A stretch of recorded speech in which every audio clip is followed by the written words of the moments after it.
মেনে চলে না। আর যে সমস্ত ঈদ মোবারক যে সমস্ত আমার বাপ হাতে ধরে বলে যাচ্ছে মেয়েদের জিন্স প্যান্ট আর গেঞ্জি কিনে দিচ্ছ, দাও দাও, এখন তোমার কিছু হিসাব হবে না, হবে কোথায়? আমার আল্লাহ পাক রব্বুল আলামিন কিয়ামতের দিন দেবেন না মেয়েদেরকে জিন্স প্যান্ট আর গেঞ্জি পরি। তাই প্রিয় কবিকে বলতে শুনুন, জিন্স প্যান্ট আর গেঞ্জি পরে চুলগুলো কায়দায় চাট মারে, জিন্স প্যান্ট আর গেঞ্জি পরে চুলগুলো কায়দায় চাট মারে।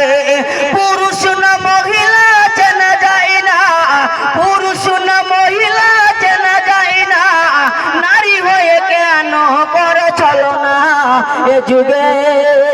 এ যুগের নারীদের কথা শোনো না, শরিয়তের কথা তারা মেনে চলে না।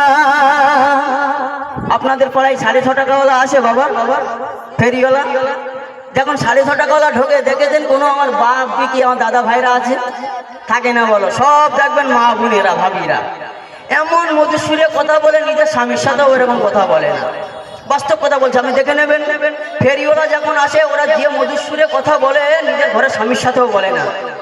তাই আমার প্রিয় কবিকে বলছি শুনুন, শোনো শোনো ভাবিরা তোমাদের খবর, গ্রামের ফেরিওয়ালা তোমাদের দাওয়াত।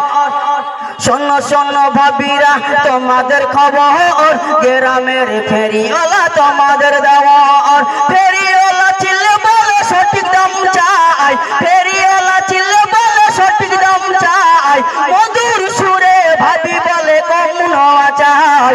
এ যুগের নারীদের কথা শোনো না, শরিয়তের কথা তারা মেনে চলে না। নারায়ে তাকবীর, নারায়ে তাকবীর। আসুন আপনাদের সামনে আমার একটা ছোট বোন ইরানি আফরোজ আপনাদের সামনে নাতে রাসূল গায়ে শোনাচ্ছেন, আপনারা শুনুন।